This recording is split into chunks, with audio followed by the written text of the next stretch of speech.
Sonidos y ecos de auténtico realismo mágico. Era evidentemente Gabriel García Márquez, personaje para la historia, creador en 1967 del mítico y legendario Manifiesto, de ese mundo diferente, de ese mundo donde realidad, ficción y magia se mezclan. 100 años de soledad.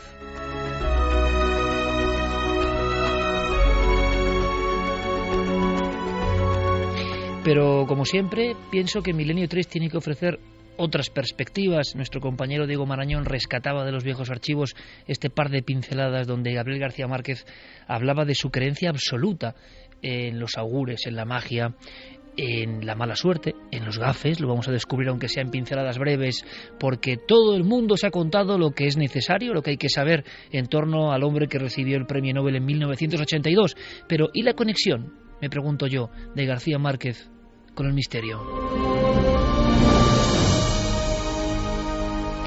La conexión existe cuando uno todavía viaja por Sudamérica y sobre todo por ciertas aldeas que aún mantienen la esencia viva de esa conexión con lo extraordinario. Se da cuenta de que tanto García Márquez como Cortázar, como un poco después Vargas Llosa, todos ellos traían un material nuevo que asombró al mundo, a un mundo racional, al mundo de la vieja Europa o del ordenado sistema de Estados Unidos. ¿Por qué sorprendía? Porque aquello era muy mágico, aquello era increíble, y cuando uno viaja de nuevo por el Perú, por Bolivia, por Argentina, por algunos sitios, se da cuenta de que esa realidad existe, de que esa realidad es creída, de que esa realidad se mantiene como en una cápsula, cada vez menos, evidentemente cada vez menos. Tenemos muchos amigos en el Cono Sur y saben de lo que estoy hablando ahora mismo, y algunas personas nos pueden gustar más o menos, han sido más leídas o menos, pero traían en la mochila en cierto momento de la historia ese salto que originó muchas cosas, ese realismo mágico, esa posibilidad fantástica. Y evidentemente García Márquez no lo hacía como una mascarada, lo hacía porque creyó toda la vida en ello. Y alguna píldora más que Milenio 3 os trae sobre García Márquez, diferente, pues para que podáis completar la ficha de esta figura, repito, universal. Le preguntaban en la revista Cíclope, la mítica revista Cíclope, en 1969. En España, en los kioscos, fue una revolución. Estábamos a punto de llegar a la luna. El asunto de los ovnis era tema candente. Y García Márquez, qué tiempos, hablaba sin tapujos sobre los ovnis. ¿Y qué diría? Bueno, pues dijo exactamente esto. Al preguntarle su opinión sobre un tema tan controvertido y tan actual, dijo: mi opinión sobre los ovnis es de sentido común. Creo que son naves procedentes de otros planetas, pero cuyo destino no es la Tierra. Repetía el equipo de Cíclope, insistía, cree en la posibilidad, Gabriel García Márquez, de la existencia de vida en otros planetas, y él respondía firmemente: es conmovedora la soberbia de quienes afirman que nuestro planeta es el único habitado. Creo más bien que somos algo así como una aldea perdida en la provincia menos interesante del universo, y que los discos luminosos que vemos pasar en la noche de los siglos nos miran a nosotros como nosotros miramos a las gallinas. ¿De dónde cree que proceden o quién los dirige? Respuesta de Gabriel García Márquez: los ovnis deben estar tripulados por seres cuyo ciclo biológico es desmesuradamente más amplio y fructífero que el nuestro. No se ocupan de nosotros porque acabaron de estudiarnos hace miles de años, cuando se hicieron las últimas exploraciones del universo.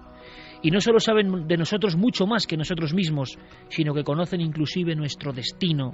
En realidad, la Tierra debe ser para ellos una isla de emergencia en los azares de la navegación espacial. Concluye el Premio Nobel de Literatura 1982, el autor de 100 años de soledad, la persona que todo el mundo ahora ha recordado. Esto quizá no se haya recordado tanto.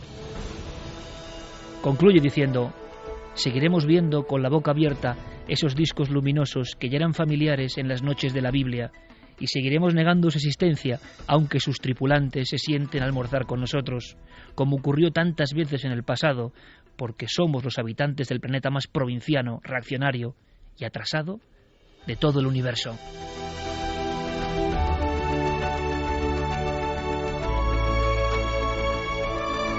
García Márquez, 4 respuestas, 4 aldabonazos, 1969, y de verdad que sus respuestas serían perfectamente válidas hoy, ¿o no? ¿Qué opináis? Carmen, buenas noches. Buenas madrugadas, Iker. Tenemos además actualidad con este asunto, con los ovnis en Ibiza, gran impacto. Os vamos a contar todo. Hemos contactado con los servicios astronómicos. Un compañero cámara ha logrado grabar algo en tiempo absolutamente real. Pero antes de eso, bueno, lo primero, abrimos vías de contacto y tenemos alguna pincelada más sobre García Márquez que yo creo que es muy interesante, ¿no? Esta entrevista que nos remitía ese archivero que es Diego Marañón, prodigioso, que ha encontrado una página de Cíclope, que yo creo que es una joya y que nos revela aquí el sentimiento que tenía García Márquez y que encaja muy bien con su forma de ver las cosas, la vida y la novela. Pero hay más cosas sobre sus temores, su concepto de lo gafe y su conexión con la magia desde niño, que vamos a recordar. Vías abiertas. Vamos a abrir esas vías de contacto a través del correo electrónico milenio3@cadenaser.com y como siempre las redes sociales nos tienen que buscar tanto en Twitter como en Facebook como en Google Plus a través de Nave del Misterio.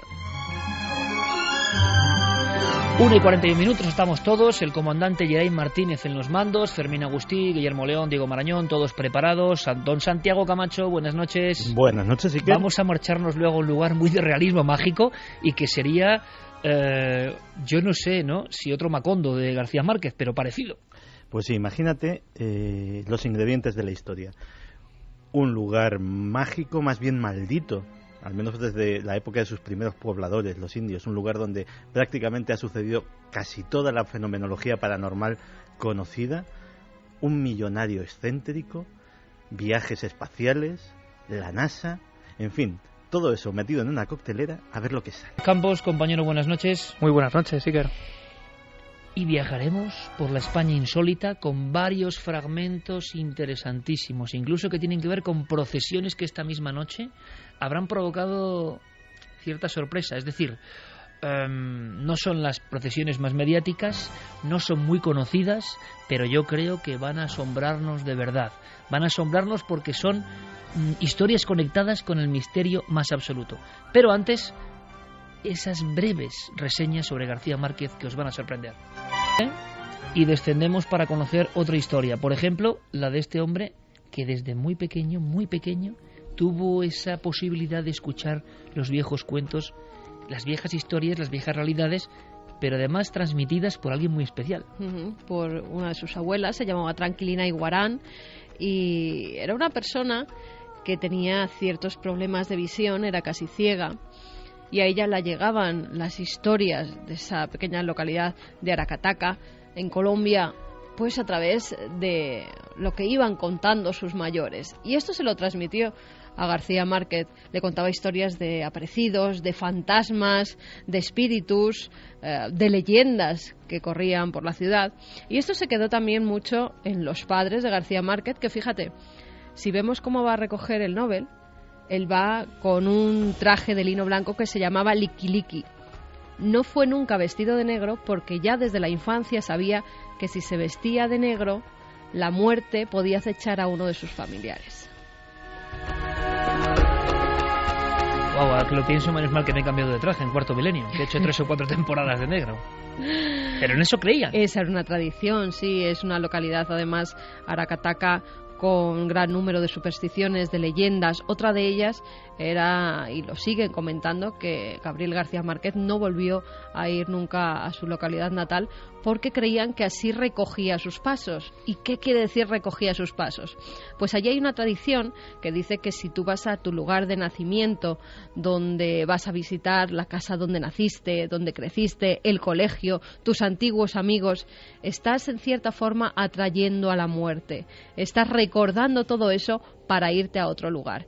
Y eso quedó en la mente de García Márquez, y por eso dicen que a pesar de que pues decían los que había a su alrededor que eran tonterías, que eran supersticiones, él parecía que se tomaba muy en serio estas tradiciones que había mamado desde niño. Y es que yo pienso que algunas de las obras, es lo de siempre, no nacen por un gusto estilístico, por una cuestión estética, por una cuestión de modas. O se llevan dentro o no se llevan. Y por eso el impacto en el mundo en los 60, cuando un grupo de escritores sudamericanos traen un concepto nuevo de lo mágico. Y uno lo entiende perfectamente. Si se ha creado en ciertos lugares, lo entiende perfectamente. Tenía mucho miedo y mucho temor García Márquez al asunto de los gafes, Javier. Sí, de hecho, en una entrevista que consiguieron de forma además tremenda los compañeros del Semanal, porque fueron a Sevilla a buscarlo específicamente, a hacerle una entrevista, y comentaba el periodista que la suerte ocurre, pero hay que salir a buscarla, ¿no? Y él salió a buscar a García Márquez como fuera, tenía que conseguir la entrevista y consiguió localizarlo de madrugada. Márquez le da una entrevista, le dice que vaya la mañana siguiente al hotel y que hablará con él tranquilamente. Allí le da algunos titulares tremendos, como que siempre para él sería una carga enorme 100 años de soledad, porque para él supuso un cambio de vida tremendo, supuso que mucha gente empezara a conocerlo, que no le dejaran tranquilo en muchos sitios y se sintiera agobiado. O sea que su gran éxito se convirtió también, como ocurre en otros artistas, en una losa. Efectivamente. Y no solo eso, sino que ya al final de la entrevista Márquez saca a relucir un término en el que él cree fervientemente, y es la pava, lo que en Venezuela llaman la pava. Y él dice que es el efecto maléfico que desprenden algunas personas o los objetos rebuscados. Esta creencia habla de seres que atraen la mala suerte, vamos, los gafes de siempre. Pero para que nos hagamos una idea del nivel de superstición de García Márquez, hay que leer el listado que él enumera al periodista de cosas que él cree que tienen la pava. Y él dice: para mí tienen la pava los caracoles detrás de la puerta, los acuarios dentro de las casas, los pavos reales, el frac, por eso rechacé ponérmelo en la recepción del Nobel, los mantones de Manila, y esas estudiantinas españolas que entran en los bares cantando. Le pregunta al periodista: ¿cómo se llaman? Y el periodista le responde: los tunos. Entonces García Márquez le dice: en efecto, los tunos, pocas cosas hay tan pavorosas como esa.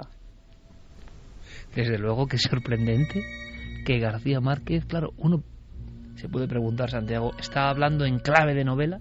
Estas personas ya no diferencian realidad y ficción, bendita locura, ¿no?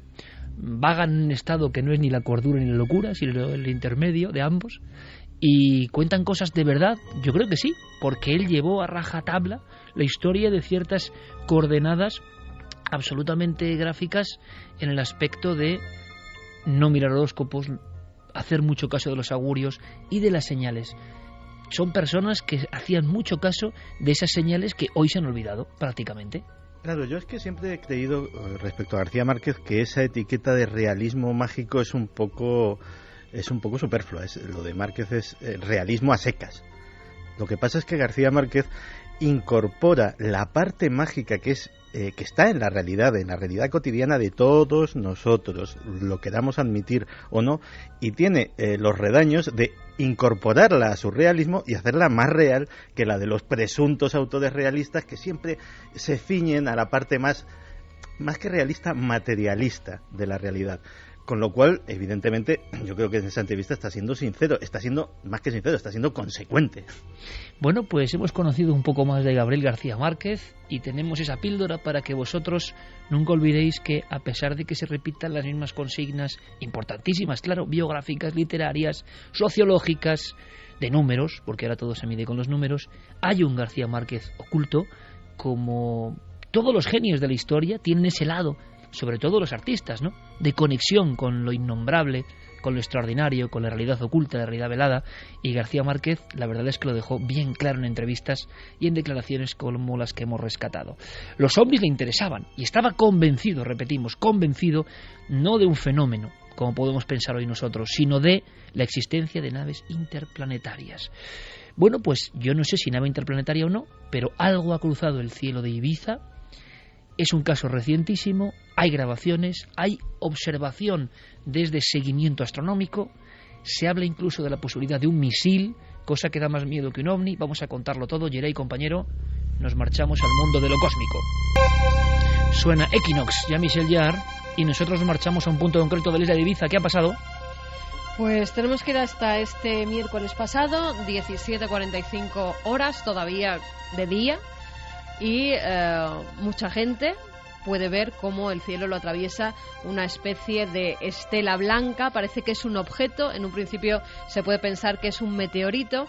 Lo que pasa que cae bastante despacio, hasta tal punto, Iker, que hubo gente que iba conduciendo, iba en sus coches. Es el caso de un cámara al que hemos entrevistado, que iba con su familia en el coche y que tiene tiempo de parar en el arcén de la carretera, tiene tiempo de coger su trípode, la cámara, y filmar cómo este objeto desciende poco a poco hasta perderse por detrás de unos montes que tiene. No sabe dónde ha caído, si es que ha caído, si es en tierra, si es en mar.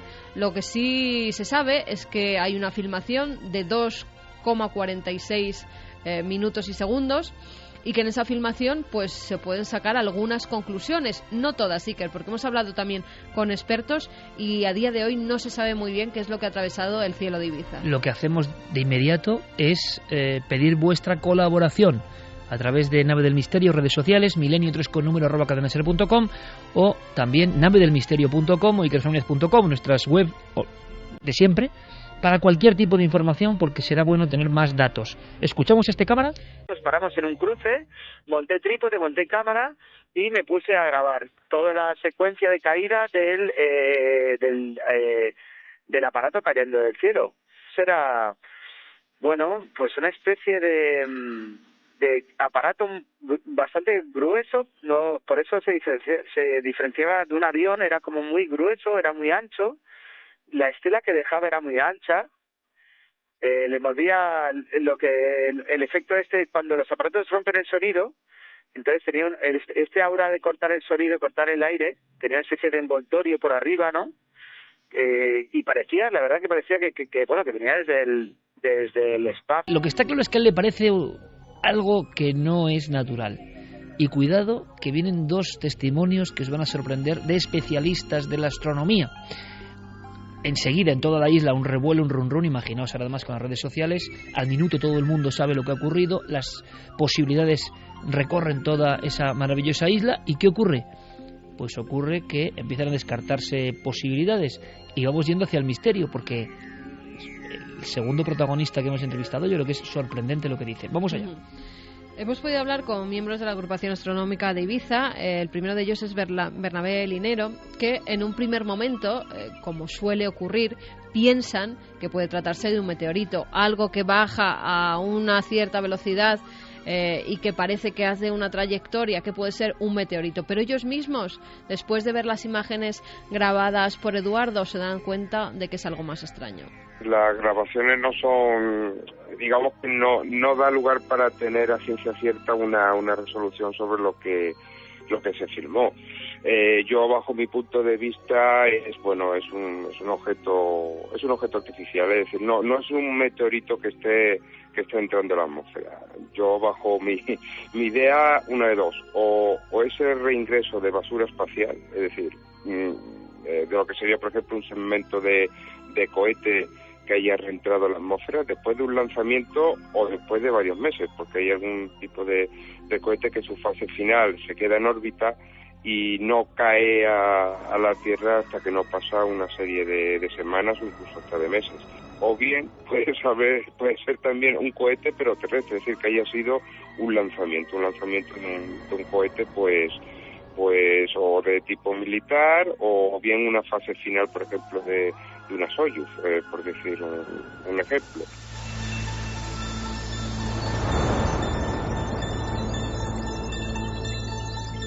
Pues ahora nos vemos con la eterna polémica, que lo saben nuestros compañeros, sobre todo en los 70 y sobre todo en Canarias.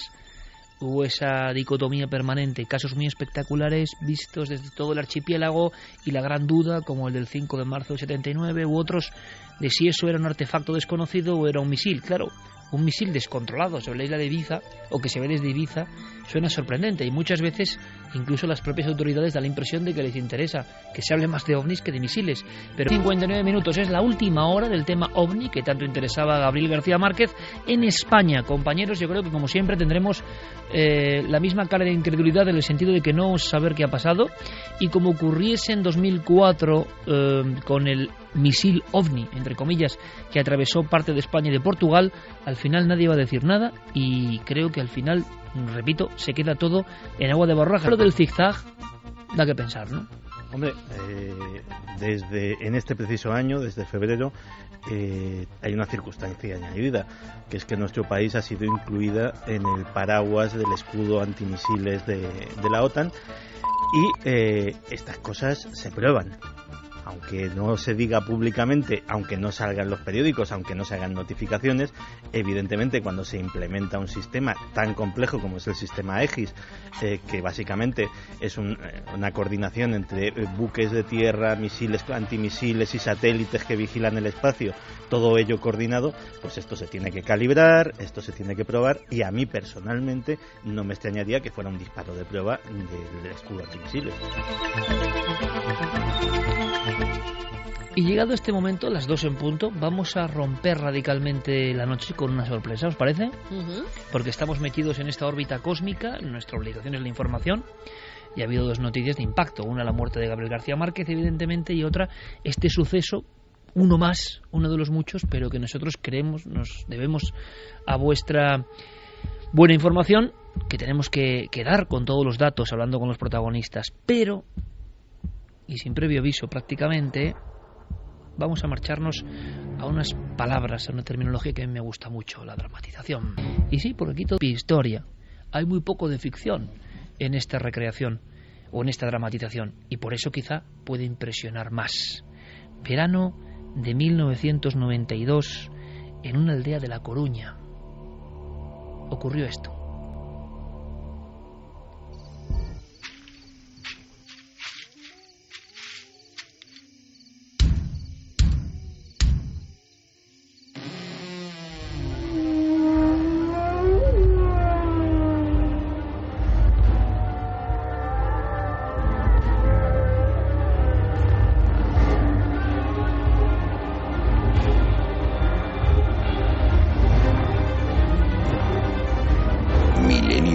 Presenta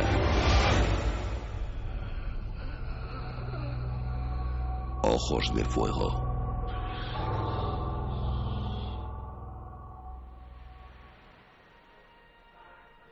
Verano de 1992, a las afueras de Ferrol.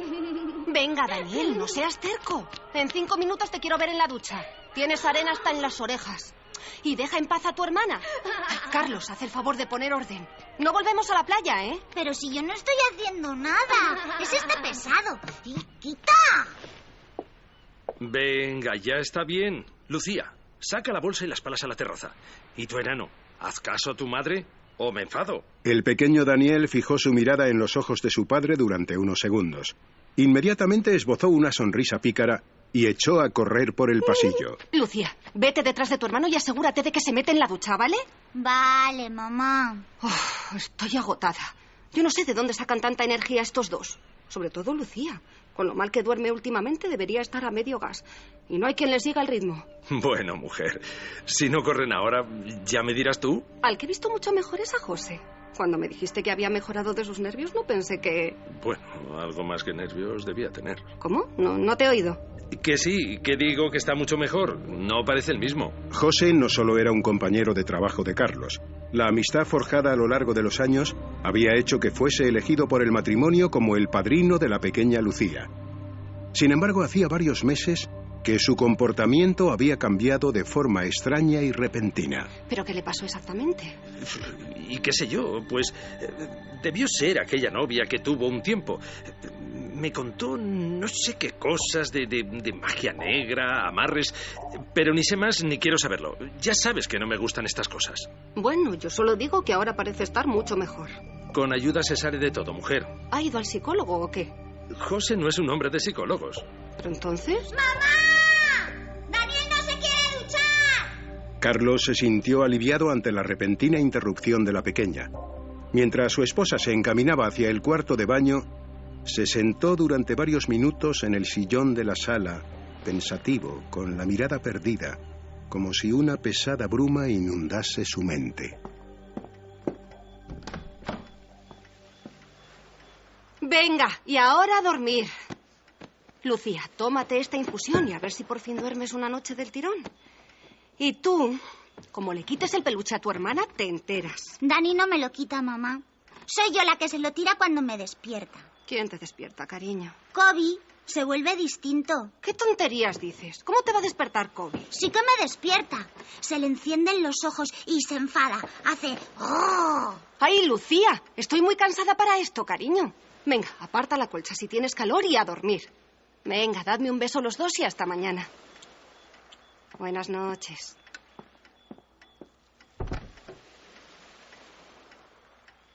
Como cada noche, la pequeña colocó a Kobe, su pequeño husky de peluche, junto a ella y cerró los ojos.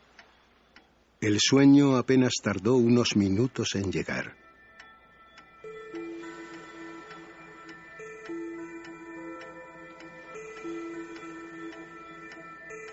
La oscuridad era total en la habitación de los pequeños, hasta que, de repente, 2 puntos de luz comenzaron a aumentar de intensidad en la cama de Lucía.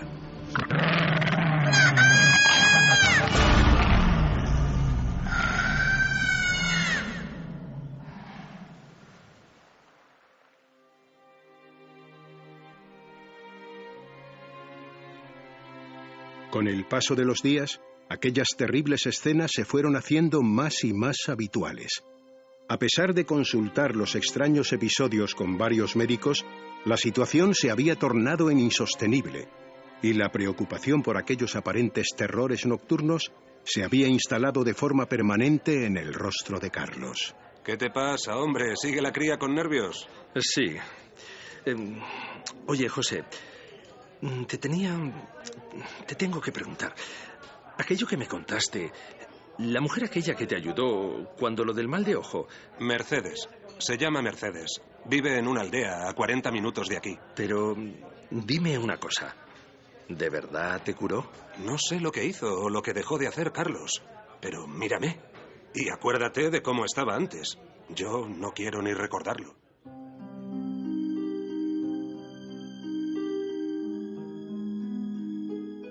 Las opciones no dejaban margen para demasiados titubeos. Tras meditarlo un par de días, el joven matrimonio convino en acercar a la pequeña a aquel punto remoto de Galicia. El sol del final del verano contrastaba con la humedad permanente de aquella tierra, del mismo modo que las comodidades de los años finales del siglo XX pugnaban con las creencias ancestrales, firmemente arraigadas en la vida de sus habitantes. Hola, buenas tardes. Venimos buscando a Mercedes. Sí, José ya me avisó de que vendrían ustedes. ¿Esta es la niña? Sí, se llama Lucía. Bonito nombre. En Acervela se la venera. ¿Y qué te pasa a ti, corazón? La mujer examinó a la pequeña durante varios minutos. Mientras colocaba sus manos sobre ella sin apenas tocarla, la niña respondía con total tranquilidad y naturalidad a las preguntas que Mercedes le formulaba. No veo que le ocurra nada extraño. Para mí, lo que tiene la cría es solo inquietud. Debe sentirse intranquila por las noches. Ya te lo dije, Inés. Venga, carretera y manta. ¿Qué le debemos? No corra, hombre. Que las prisas nunca fueron buenas. ¿Hablan a menudo en casa de encantamientos? ¿O brujería? ¿O...? No, nada de eso. No somos especialmente creyentes en esas cosas. Y bueno, y eso que mi madre decía que de pequeña había visto a la Santa Compaña. Creer o no creer es cosa de cada uno. Pero a veces los críos tienden a hacer cosas raras por sugestión, que le dicen. ¿Entonces? Entonces, lo que le digo. La cría está bien. Les voy a dar algo que la protegerá si vuelve a suceder, o si las pesadillas continúan. Pongan en el cabecero de su cama este colgante. La piedra tiene... ¡Papá! ¡Papá, qué te pasa! ¡Carlos, qué te pasa, por Dios! ¡Carlos, qué te está pasando! ¡Papá! ¡Carlos, por favor, muévete! Mercedes tuvo que echarse a un lado para evitar que Carlos se le echase encima. En aquel momento quedó claro que el foco de aquella energía malvada no estaba en la pequeña Lucía, sino escondido en el subconsciente de su padre. Inés observaba la dantesca escena con una mueca de estupefacción. ¡Te he visto desde el principio, demonio! A la cría no le pasa nada. ¡Estás ahí! De la boca del hombre parecía salir una especie de humo blanquecino. Sus ojos, inyectados en sangre, tenían como objetivo los de Mercedes. Observando sus miradas, no parecía ser la primera vez que ambos se encontraban. Cariño, sal corriendo y métete en el coche, ¡vamos! Al avanzar hacia la mujer, Carlos tropezó con la silla en la que momentos antes se había sentado la niña. Muchacha, alcánzame eso ya mismo. Inés miró al punto hacia donde apuntaba Mercedes. Sobre una mesita reposaba un pequeño frasquito que no dudó en lanzar a las manos de la mujer. Con agua bendita te detengo, demonio. Deja en paz a este hombre. ¡Fuera! El efecto fue más rápido de lo que cabría haber esperado. Apenas unas gotas rozaron el brazo que Carlos extendía en dirección a la mujer. Su rostro pareció volver a la normalidad. ¿Qué ha pasado? Carlos, ¿eres tú? Durante varios minutos la mujer trató de tranquilizar a la pareja. Les habló de casos similares al suyo, con los que se había encontrado a lo largo de su vida. Han de estar tranquilos. Pienso que esa oscuridad se ha empeñado en acompañarles. Pero no está aferrada a ninguno de ustedes en concreto. Pero hace un momento... Lo que le ha ocurrido a él podría haberles ocurrido a cualquiera de ustedes. Esa cosa negra les sigue. Por eso tenemos que ver cómo apartarla y que se vaya. Llévense la piedra. Les ayudará como antes ha ayudado a otros. Procuren no alejarse de ella.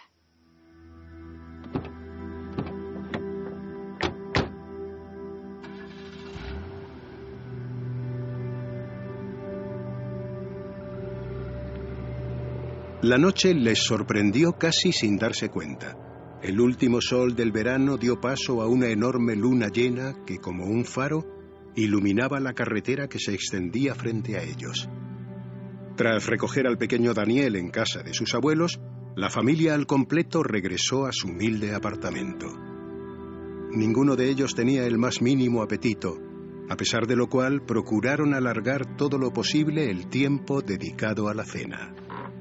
Bueno, me parece que por hoy ya ha estado bien. Vamos a descansar, Lucía. ¿Estarás bien? Sí, pero ¿sacamos a Kobe a la terraza?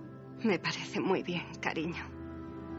Eran poco más de las 3 de la mañana cuando una actividad fuera de lo común empezó a manifestarse en la habitación. La casualidad, o quién sabe si algo más, quiso que en aquel preciso instante Carlos se levantara a por un vaso de agua. Un extraño olor le hizo detenerse en mitad del pasillo. El horror se apoderó de él al comprobar que un rastro de humo salía de la habitación de sus hijos. ¡Fuego! ¡Fuego! ¡Hay fuego! ¡Fuego! ¡Hay fuego! Inmediatamente abrió la puerta. El hombre tuvo que echarse atrás para evitar que una bocanada de fuego le alcanzase de lleno. ¡Inés! ¡Inés! ¡Inés! ¡Hay fuego! ¡Inés! ¡Ven a ayudarme! ¿Qué pasa? ¡Dios mío! Una barrera de fuego se levantaba inexplicablemente desde algún punto bajo el colchón de Lucía. ¡Mamá! ¡Papá! ¡No me puedo mover! ¡Mamá! De repente la puerta se cerró detrás del matrimonio, dejándolos atrapados. ¡Mamá! ¡Papá! ¡Inés! ¡Inés! ¡La piedra! ¿Dónde está? Yo tengo el colgante, lo llevo puesto. ¡Dámelo rápido! Carlos tomó el colgante en sus manos y, aferrándose a la piedra que le había proporcionado Mercedes, se dirigió a aquella extraña fuerza con firmeza. ¡Déjanos en paz! ¡Maldita sea! ¡Déjanos ya! De pronto, y como si aquel amuleto fuese la más poderosa de las armas, la puerta cedió y las llamas cesaron casi de inmediato. Los niños, aterrorizados, corrieron a los brazos de sus padres. Sobre la cama de la pequeña Lucía se dejaba ver la silueta de la niña. Algún tipo de fuerza inexplicable había evitado que las llamas rozasen su cuerpo, mientras permanecía paralizada bajo el colchón. ¿Estáis bien todos? ¿Seguro? Aquella sería la última vez que pisaran su apartamento. A los pocos días, convencidos de que el mal se cernía entre aquellas paredes, la familia al completo decidió comenzar una nueva vida, alejados del punto que parecía ser el origen de sus desvelos. Mercedes. Mercedes, ¿está ahí? ¡Abra! Le traigo un detalle para desearle felices fiestas, mujer. ¿Quién es? Ah, eres tú, muchacho. Hola, sí, mire, le traía... Déjate de traer nada. Y búscalos. Búscalos donde sea. Tienes que darles aviso. Aquello sigue acechándolos. No estaba en la casa. Esa cosa negra la llevan atada a ellos. Y es solo cuestión de tiempo.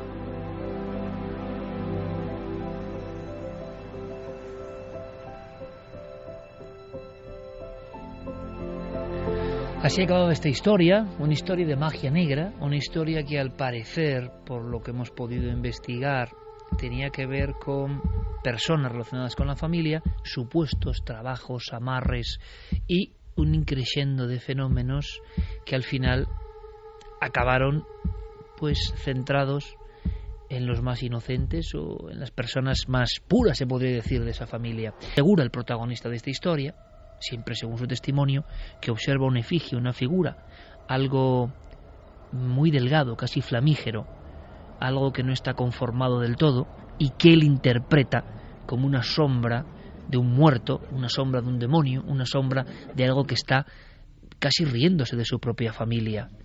Aterrorizado, él cree, huyendo de allí, que escuchó una voz. Por supuesto podemos hablar de sugestión. Imaginaos a un padre que ha pasado por todo esto, sea cual sea la naturaleza real del fenómeno. Ese hombre corriendo delante de la parroquia, quizá ese cruceiro, ese camino, esa maleza, esa oscuridad, corre de nuevo hacia el vehículo porque él ha visto esa figura que parecía humana en un principio y que también parecía guardarle. Cuando él vuelve a montar en el coche, sale huyendo de allí, él cree escuchar una frase, y lo dijo. Esa frase que retumba en su cabeza, con aquella figura evanescente al fondo, parece que le gritó: nos volveremos a ver. Como digo, nuestro compañero Diego se ha ceñido a las declaraciones de esta familia, un auténtico caso Amityville español. Parece que se mudaron varias veces de domicilio, que a partir de 1993, por cualquier cuestión, quién sabe si la piedra negra, quién sabe, fue descendiendo el nivel de fenómenos, y a partir del 93 nuestro informe acaba en que no tenemos más noticias de esa familia. Esa es la magia de la radio, ¿verdad? Que las imágenes, la figura, la iglesia, las llamas, la cama, los niños, las voces, los ojos, eso lo ponéis vosotros ahora mismo a las 2:20 de la madrugada. 2:22, me decía ayer ahí que ha tenido que salir así en una operación de emergencia, se ha marchado al servicio, por otros motivos, claro, y digo yo, ¿te imaginas que estás entrando ahí y sobre el... ¿cómo se llama donde están los grifos y...? El lavabo. El lavabo. Bien. Pues te imaginas que justo entras ahí, que hay que entrar ahora, que no hay nadie en la radio, aquí en Gran Vía 32, y le hemos dicho ayer ahí que es un hombre aguerrido. Digo, ¿te imaginas que te encuentras, como para ti, una piedra negra y el colgante ahí, esperando? Me estoy acordando, compañeros, fíjate que es raro, y que evidentemente esta historia de esta familia estará también tamizada por la angustia, por el sufrimiento. Que te pase algo a tus hijos con el tema misterioso, ojo que es distinto. Como los niños muchas veces son los primeros que perciben algo y que durante un tiempo eso se queda mezclado con las fantasías, entonces la familia tampoco lo toma muy en serio, porque ese algo entra en la habitación de los niños o se manifiesta ahí, como en grandes casos. Pero me estoy acordando de una cosa, y es ese tema del fuego, esas llamas que a veces son de un tono azulado, un tono diferente, y que han aparecido, ¿no?, en diferentes casos. Algunos lo llamaban el fuego que no quema, en ocasiones sí que se queda una silueta, ¿no? Hemos conocido, y tú y yo hemos estado en esa iglesia en Turín donde están las marcas de las supuestas ánimas, a las que siempre se da esa categoría de capacidad, siempre dentro de la creencia, de dejar una marca de fuego en la cama, y nadie sabe por qué. O sea, es una cera de algún mito rotundo, de alguna verdad antigua. Y yo me estoy hablando de un caso que no sé si os acordaréis, pero a mí me impresionó muchísimo, muchísimo. Era una cosa muy sencilla, era 1921, era en una pedanía del sur de Cádiz, y era una niña que, año 21, y del Cádiz profundo, digamos, una casa sin luz, y entonces la dejan a la custodia de una niña más pequeña, de una vecina, esa solidaridad de los tiempos antiguos, ¿no? Y esta niña, como de unos 12 años, tiene que quedarse con la niña pequeñita de apenas unos meses. Entonces la niña empieza a llorar, cree que le pasa algo, que le ocurre algo, y entonces a mí esto se me quedó grabado y no sé bien por qué. Desde una habitación, desde un saloncito donde estaba con la niña que no conciliaba el sueño, esta muchacha, 1921, evidentemente había muy poca literatura de misterio, muy poca cuestión parapsicológica, y describe en la otra cama, donde tenía que estar ella durmiendo, pero que estaba, digamos, acunando, había salido del pequeño salón, muy humilde todo, ella ve en perspectiva desde su salón como debajo de la cama, donde tiene que ir, y en mitad de toda la oscuridad, una llama, una sola llama, que está pasando por debajo de la cama de arriba abajo. Una sola llama, como si hubiese un imaginario mechero azulado que va recorriéndola, y la observa durante muchos minutos con un temor brutal, porque en la casa solo hay un candil, lo tiene ella en el salón. Hay que imaginar, ¿no?, la luz de la vela alumbrando el pequeño salón, enfrente a unos 5 metros ese otro dormitorio, el camastro con jergón de paja. Ella tiene que acostarse con la niña y no se atreve, y pasa toda la noche hasta que en cierto momento ese pequeño fuego fatuo, lo que sea, que se movía en la cama, que hacía una especie de círculos, acaba desapareciendo. Es un caso de los pocos que recuerdo donde hay fuego, que es algo que nos aterra, ¿no?, que nos puede matar, debajo de nuestra propia cama, ese umbral siempre de la inseguridad personal, ¿no? Luego del caso es a cambiar nuestro tercio. Milenio 3 continúa, es una noche muy especial, noche de plena Semana Santa, y luego, como os digo, recordaremos un suceso tremebundo. La noche sí es un poco así, poco ligera, que tiene que ver con luna llena. He recibido un libro con la luna llena en la portada. Un libro que llegó a la redacción la semana pasada. Tengo una hoja, pero por resumir diré que el autor me dijo que le encantaría que este libro estuviese en mi biblioteca, pero que por favor no le hiciese publicidad por él. ¿Verdad? No es ningún truco, él no quiere publicidad. Pues esta noche, Iker, vamos a recuperar un clásico en las historias de conspiración. Vamos a recuperar las biografías extrañas. La biografía de este personaje podría ser uno de aquellos amigos de Santi, solo que en este caso a Robert Bigelow hay que tomárselo muy, muy en serio.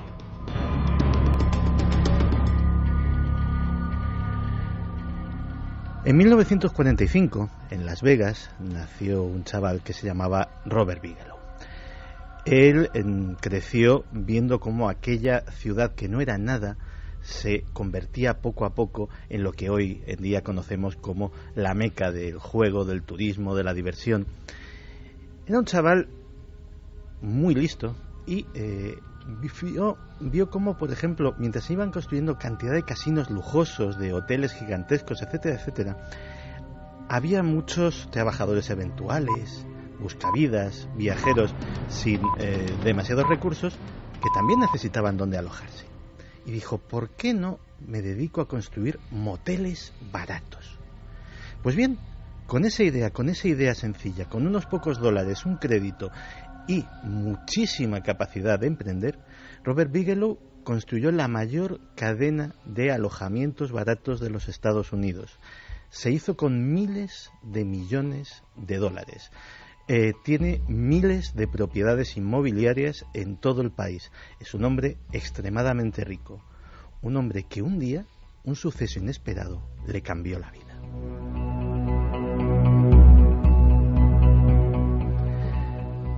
Y ese suceso inesperado nos puede suceder a todos. Sencillamente iba de viaje y una noche, en una carretera, vio algo en el cielo que no le cuadraba. Vio un ovni. Tras esa experiencia, a él le quedaron claras varias cosas. Primero, que aquello era real, evidentemente lo había vivido él. Segundo, que era artificial, es decir, que era un aparato de algún tipo. Y tercero, que no era humano. Él tenía muchísimo dinero, posiblemente muchísima capacidad de llevar a cabo el sueño de aprender más sobre esto, pero también pudo tener el mismo impulso que tuvo cuando vio a esos buscavidas y a esos trabajadores eventuales intentando alojarse en cualquier sitio en Las Vegas en construcción. Dijo, si esto que he visto de alguna forma pudiera dominarlo, pudiera controlarlo, pudiera saber sus secretos, a lo mejor podría hacerme mucho más rico de lo que soy. Y así, en 1994, Robert Bigelow funda el NITS, una de las asociaciones paranormales y ufológicas más conocidas de los años 90. Era el Instituto Nacional para las Ciencias del Descubrimiento. Básicamente no era una asociación, era una propiedad privada de Robert Bigelow que se dedicó a contratar expertos, a contratar científicos. De hecho, montó 2 cátedras en la Universidad de Las Vegas con varios millones de dólares, una de ellas de física y otra dedicada a lo paranormal, y las financió, y de ahí sacaba también, digamos, como cantera para sus expertos. Y buscó un lugar para llevar a cabo sus experimentos, un lugar donde pudiera encontrar ese conocimiento secreto. Miró en muchos sitios de los Estados Unidos, miró en el célebre Triángulo de Bridgewater, del que ya hemos hablado aquí, donde también hay muchísima fenomenología paranormal. Unos eran propiedad del gobierno, otros eran parques nacionales, pero había uno que era propiedad privada, uno que podía comprar y que cumplía todas sus expectativas: el rancho Skinwalker. El rancho Skinwalker es una propiedad bastante grande en el estado de Utah, en Estados Unidos, que ya desde la época anterior al hombre blanco, cuando los indígenas eran los únicos que vivían en aquellas praderas, ya tenía fama de lugar maldito. La leyenda viene de los indios Ute, los que dan nombre al estado de Utah, y dice que después de una tremenda guerra con los navajos, con sus enemigos tradicionales, estos hicieron una ceremonia, hicieron un gran conjuro para maldecirlos y abrir lo que nosotros llamaríamos un portal dimensional, del que salieron unas criaturas terribles, los Skinwalker, seres de piel gris, de brazos largos, sin pelo, seres que podían transformarse en bestias terribles y que diezmaron la población de los Ute.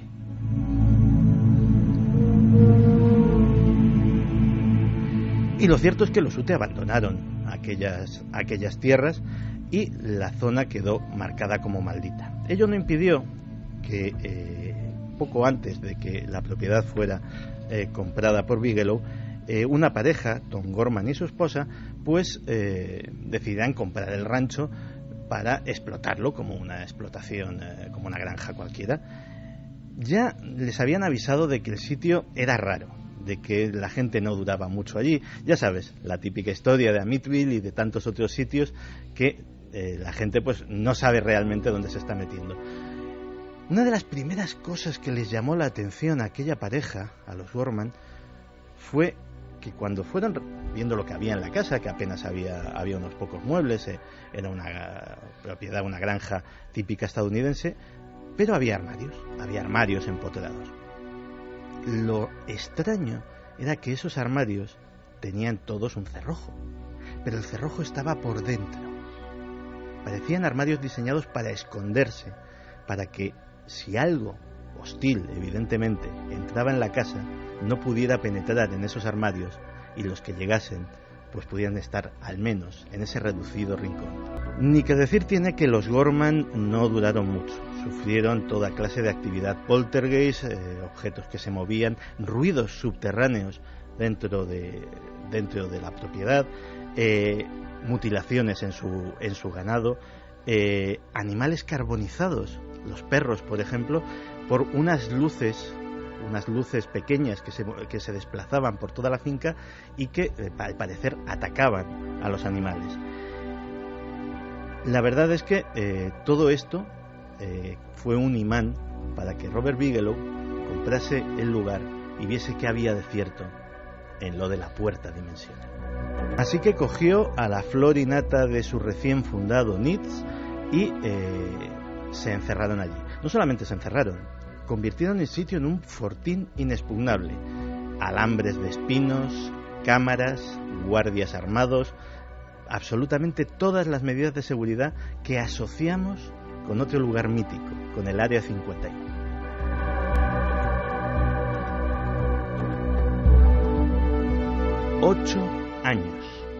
Ocho años estuvieron allí los expertos del NITS haciendo nadie sabía qué. Entraban coches, salían coches, todos con las lunas tintadas, todos lujosos, todos de gran tamaño.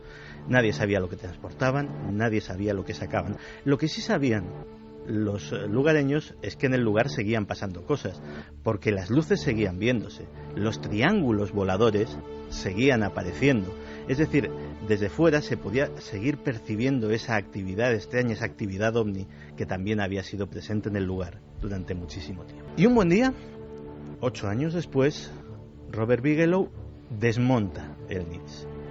Nadie sabe qué ha pasado con los resultados de esas investigaciones, todo es secreto, todo es oculto, nadie de los que participaron ha dicho absolutamente nada. De hecho, el jefe de aquella expedición era otro conocido de los amigos de la conspiración, era el coronel John B. Alexander, la cabeza visible de todos los proyectos relacionados con lo paranormal del Pentágono, desde la visión remota hasta el famoso primer batallón de la Tierra que inspiró la película Los hombres que miraban fijamente a las carnes. Empieza la parte más extraña de la historia. Parecía que lo del rancho Skinwalker era lo más extraño, pues no.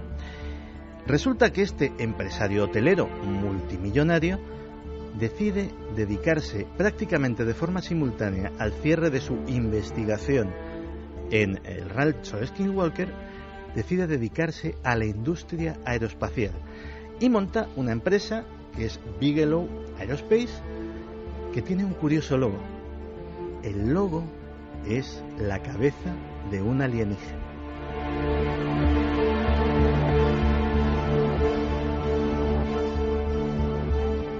Y desde luego va muy en serio con su empresa, nunca mejor dicho. En algo como es la explotación privada del espacio, que muchas empresas, desde la propia Virgin Aerospace de Richard Branson hasta muchas otras, de momento están vendiendo proyectos bonitos y bastante humo, las cosas como son, la empresa de Bigelow ya ha conseguido poner en órbita 2 módulos en perfecto estado de funcionamiento y completamente habitables de una estación espacial. Así como suena, es la única nave habitable de propiedad privada que hay ahora mismo en el espacio.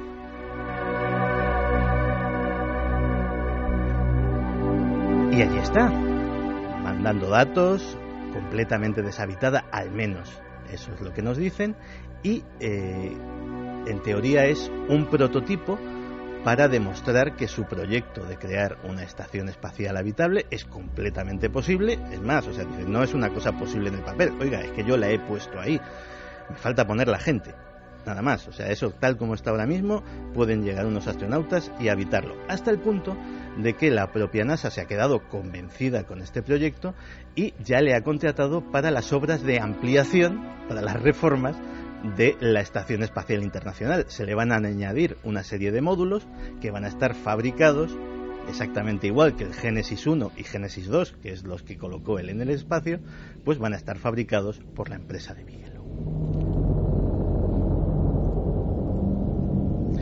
Lo curioso es que esto sucedió en 2004 y a día de hoy el rancho Skinwalker sigue exactamente igual. Siguen los mismos guardias armados, siguen las mismas cámaras de vigilancia, siguen absolutamente las mismas alambradas y las mismas cercas de espino. Es decir, nada ha cambiado. No es un lugar que parezca que, bueno, ha sido un entretenimiento y ahora lo abandonó o lo vendo incluso. No. Sigue guardado como si allí estuviera el secreto de algo importantísimo.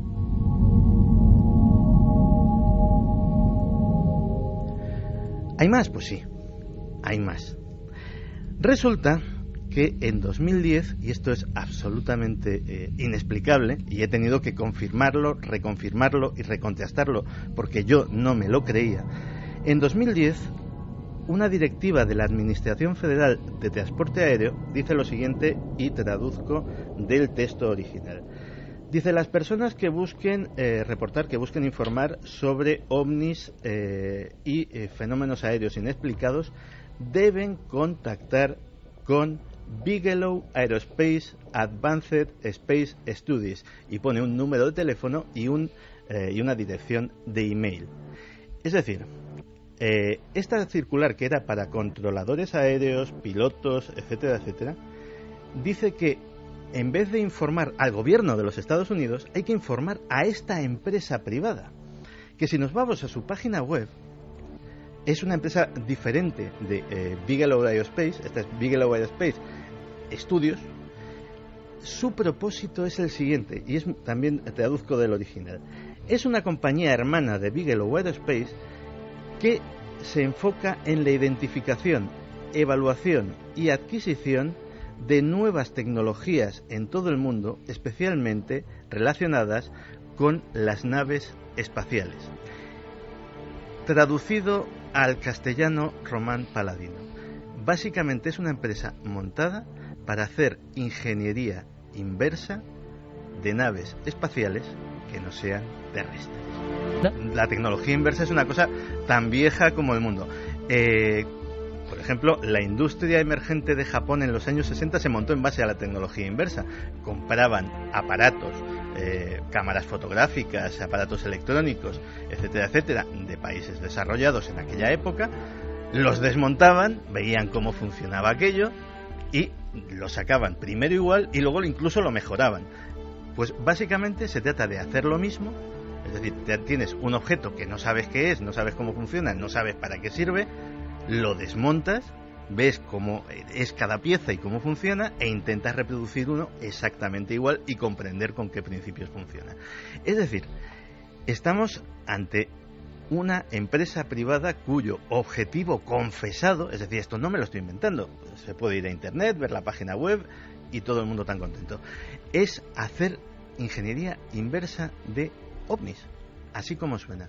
Pero es más, si algo le faltaba a esta historia es que Robert Bigelow recientemente, esto tiene muchas formas de decirse, pero hay una forma muy llana, se ha comprado la mayor organización ufológica que existía a nivel mundial, el MUFON, el Mutual UFO Network.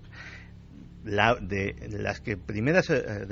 multitud de asociaciones ufológicas que surgieron en Estados Unidos desde 1947 hasta los años 60, la única superviviente, la que fue absorbiendo poco a poco a todas. Pues ha llegado este hombre literalmente con un cheque y un contrato y se la ha comprado. Es decir, se ha quedado con los archivos de toda esa época, desde los años 40 hasta nuestros días, ha hecho una purga en la directiva colocando a toda su gente, gente de su confianza, que no tenía absolutamente nada que ver con la organización, y la dirige literalmente a su antojo, así como suena.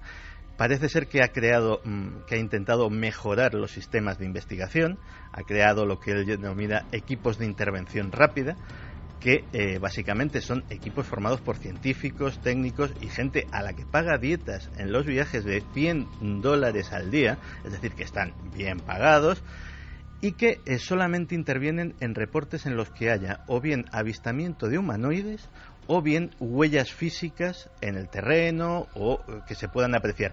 A esta comisión solo le interesan los casos cercanos. Sí, luces en el cielo no le interesan para nada. Dice que no quiere saber absolutamente nada de luces en el cielo. Como mucho, fotografías contrastadas, eso le sirve como prueba, pero siempre y cuando la autenticidad se pueda contrastar perfectamente y esté fuera de toda duda.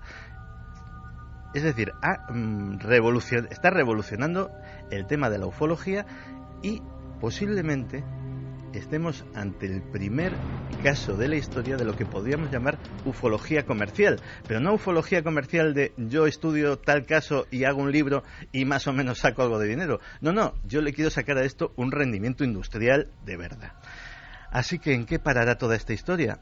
No se sabe. De Robert Bigelow sabemos muy poco. Es una especie de Howard Hughes que apenas se deja ver simplemente en presentaciones de sus productos o de sus proyectos, poco más. Al estilo Steve Jobs también, no concede entrevistas, va siempre rodeado de un séquito nutrido de guardaespaldas y asistentes que no dejan que nadie penetre hasta él, y solamente el futuro nos dirá en qué parará la historia de Bigelow Aerospace.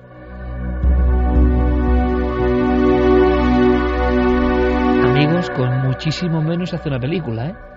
El multimillonario que es avispado y se adelanta a los negocios de Las Vegas, pero hay algo fundamental. Él rechaza, digamos, los casos de luminarias y, sin embargo, es una luz, una luminaria, la que le cambia la vida de raíz absolutamente, la que le convierte en otra cosa. Habría que pensar cuántas personas, y conocemos unas cuantas, ante una visión tipo San Pablo Camino de Damasco, ¿no? Ven la luminaria ven la luz, cada uno la interpreta a su forma, y la vida, no solo la vida, sino las religiones y un sinfín de cosas varían drásticamente. O sea, esta persona con tanto poder, con tanto conocimiento tecnológico, con tantas posibilidades económicas, resulta que lo que le cambia la vida de verdad es la observación de una luz en el cielo, de una luz que, ojo, lo has dicho muy bien, Santi, él, que desde luego no es ningún idiota, queda demostrado, sabe, percibe, siente en ese instante, le da igual lo que le diga cualquier experto, que es un aparato tecnológico que es desconcertante por completo y que no es humano. Claro, ante eso, tu vida tiene que cambiar radicalmente. Hay muchas personas que han tenido este enorme impacto y que han reconducido su vida sin alejarse, pero pocas veces, creo yo, un magnate de este tipo, un magnate de esta cantidad, ¿no? Y de posibilidad de inversión. ¿Qué estará pasando? ¿En qué acabará todo esto? Hablamos de, quizá para los especialistas, del mayor grupo de mayor influencia a lo largo de la historia. Hablando de ese mundo de lo militar o ese mundo que se conjunta con tecnologías, os voy a contar brevemente, antes de los mensajes, algo que me ocurrió. ¿Ayer fue? Sí, ayer. Porque nos sorprende mucho hasta qué punto muchísimas personas que no imaginamos, ¿no? En un primer momento no imaginamos, pues, como esto mismo, Bigelow, el extraño personaje. ¿Qué tendrá este hombre con los ovnis, ¿no? ¿Qué le habrá pasado? ¿Qué habrá ocurrido en su ánimo interior? Íbamos por el retiro, y me aparece un hombre alto como una montaña y me dice: Iker, quiero felicitar a todo el equipo por la labor que hacéis. Bueno, y por supuesto con toda la amabilidad yo le doy la mano y le digo: hombre, pues muchas gracias, eres muy amable. Y entonces me cuenta su historia, y su historia quiero, aunque sea en un minuto, recordarla porque creo que es importante. Resulta que era un militar de alto rango, de los que han estado y algunos están en Afganistán. Y me contaba que él era encargado de hacer una cosa que a mí, sinceramente, luego, sobre todo, el primer impacto uno no se da cuenta y se queda, no seco, pero se queda que no asimila realmente la importancia de lo que le están contando. Y es que él era encargado, a pesar de tener una superioridad sobre otros miembros de su pelotón o de su compañía, de descargarse los programas de cadenaser.com o de ikerjimenez.com o de nadelmisterio.com, los programas de Milenio 3. Se los descargaban en unos dispositivos que le daban como para 24 horas seguidas, algo así. Digo, hay que tener muchas ganas, ¿eh? ¿Qué hacía luego? Me decía: Iker, tú no sabes lo que es estar con el tanque antiaéreo o el sistema lanzamisiles o las ametralladoras en hilera, bueno, pues por las labores, ¿no?, que han hecho durante años, con los cascos, escuchando el programa. Y me daba las gracias, no a mí, sino a todo el equipo, amplísimo equipo que hace este programa, por las horas y horas, no solo de misterios, de asombro, de historia, incluso historias que tenían que ver con las tierras donde estaban en ocasiones, sino por luego los debates, las discusiones, los comentarios, las conversaciones donde igual había un desánimo, estaba todo yermo, y la escucha de Milenio les daba para esa tertulia que ahora recordaba con tanto orgullo, ¿no? Y entonces a mí, que una persona con esta responsabilidad, aunque a nadie nos gusta la guerra, evidentemente, pero el mundo es como es, estas personas que están ahí en primera línea estaban escuchándonos y llevaban así meses / años. Y un encuentro fortuito para agradecerlo. Hombre, para nosotros es un honor. Y a veces ocurre, Santi, Javi, Carmen, que uno habla por la radio, habla por este micrófono y no tiene la menor idea de dónde llega su mensaje, ¿no? Sabemos que cada vez los mensajes van más lejos, pero esta circunstancia concreta, que a mí nunca me había ocurrido, sí hemos tenido muchas conexiones con personas del ámbito militar, ¿no? Pero en Afganistán, primera línea de fuego, con muchos problemas, con una historia cruda, ¿no? Que estén escuchando constantemente las cosas que podemos decir nosotros y que eso les haya hecho pasar veladas más agradables cuando ha habido pérdidas, cuando ha habido tragedia, yo creo que es para agradecerlo, ¿no, chicos? Pues imagínate, Iker, cómo te quedas cuando te llegan mensajes así, y más en esas circunstancias en las que, si no recuerdo mal, este chico iba acompañado de su mujer y de su bebé recién nacido. Yo me quiero imaginar a este hombre en primera línea de fuego con su mujer aquí en España embarazada, y qué le puede dar alguna esperanza. Si nosotros hemos conseguido siquiera entretenerle y que un poco se aleje de esa situación, pues mira, nuestro trabajo vale la pena. Una encuesta de los lugares donde nos han escuchado los oyentes, los lugares más raros. Podemos sorprendernos. Santi, ¿un mensaje para esta gente? Pues un mensaje de apoyo, de cariño y de que, a pesar de que se diga muy poco en los medios de comunicación, que tener en cuenta que ha habido, y esperemos que ya dentro de poco ya no haya, gente nuestra que está metida en una guerra, que los insurgentes no les tiran precisamente caramelos, y que es muy duro estar en una línea de fuego, es muy duro disparar, es muy duro que te disparen, y son de los nuestros, así que un abrazo a todos. Jesús dice: es sabido que Bigelow Aerospace está algo por delante de sus competidores junto con SpaceX. SpaceX es la empresa que tiene previsto Bigelow que lleve los turistas a su hotel espacial, al que piensa construir en 2016. Luego estoy pensando una cosa, Santi. ¿No? Pues la estancia son $26 millones, para ser exactos. Entonces se ha cambiado, Santi, ¿no? puede. De los moteles. Santi puede. Sí, has pasado de lo más barato a lo más caro. Pero fijaos, la batalla civil espacial, ¿no? Las creaciones para conquistar ese espacio sin nombre. De tecnología extraterrestre, la próxima revolución industrial. Este hombre ha vuelto a ver el negocio y busca un futuro monopolio. Y veremos una Semana Santa muy diferente, muy distinta, ¿verdad, Javier? Sí. Me das una imagen, un toquecito nada más, una imagen. Pues la más reciente, algo que acaba de guardarse hace escasos minutos. Estamos acostumbrados a ver imágenes de vírgenes, imágenes religiosas de todo tipo, pero estoy convencido, Iker, de que la gente se va a quedar muy sorprendida cuando hablemos de que aún hoy en España se venera la imagen de un diablo. Bueno, es curioso, es la España ancestral, la España misteriosa, la España arcaica, dirán algunos, que vamos a visitar. Y hablaremos de precisamente esas tétradas, las 4 lunas de sangre. Se ha comentado mucho, pero no vamos a comentar lo que han comentado los demás. Vamos a ir hacia otro nivel de cosas que yo creo que os pueden interesar muchísimo. Ahora ya están aquí nuestros compañeros con toda la información, con todas las noticias en la cadena SER, y nosotros regresamos de inmediato con un sinfín de contenidos para que continúe la noche mágica